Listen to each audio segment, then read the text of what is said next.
In this way, in this way, we can't take it for granted. We never can take it for granted. No matter what false teachers may say, we cannot take salvation for granted.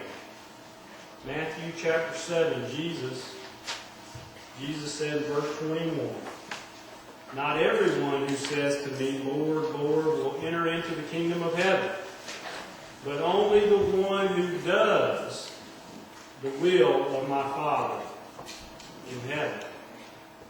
So Lent is a call to repentance and fasting, and it's a call for self-reflection, to make sure that we really are in the way that leads to life, that we really are who we claim to be.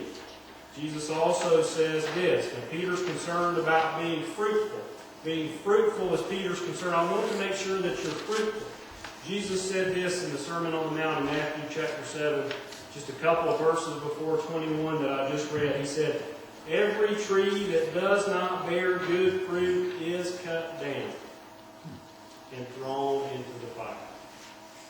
Make no mistake. Take Peter's warning and Jesus' warning seriously. So this Lent, as we begin on Wednesday, I call all of us to a period of fasting, a period of prayer, a period of self-reflection. I don't know if you want to give up bonbons. If that's what you want to give up, great. Give up bonbons.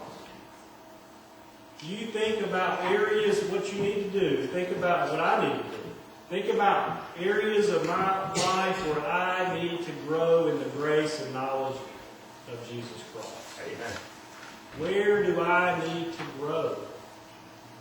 Where do I need to grow? What areas, where am I tempted right now? Can I grow so strong in this area where I'm tempted that the tempter can't even have an effect whatsoever on me anymore?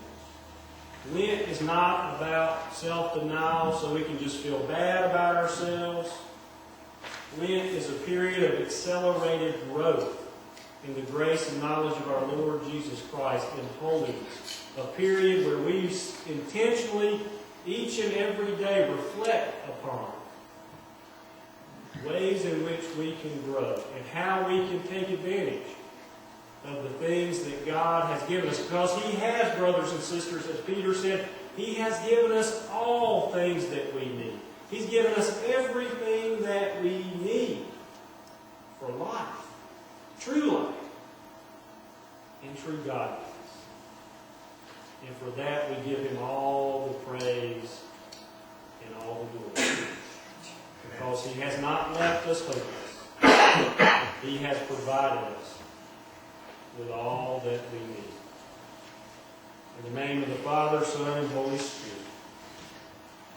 Amen. At this time, please turn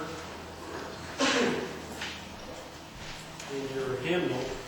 And if you go ahead and come on up, let's sing the first verse of number 395 right now, and we'll finish it out after communion. Number 395. Please stand as you're able as we sing, "Take Time to Be Holy." Number 395.